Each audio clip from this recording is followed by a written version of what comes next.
This is VIVO V15 PRO, and today I would like to show how you can activate the keyboard clipboard on this device.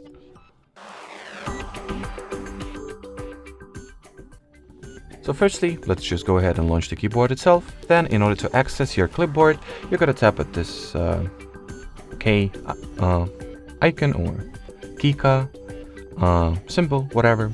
Then over here from the options, just open the clipboard and here you have it.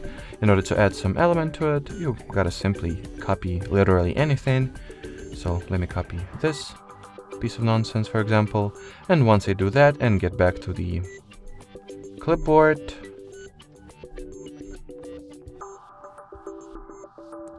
as you can see, it has been successfully added to it. In order to remove any clipboard element, just hold it like that, then tap at the remove option, and that will be it. So thanks for watching and bye bye.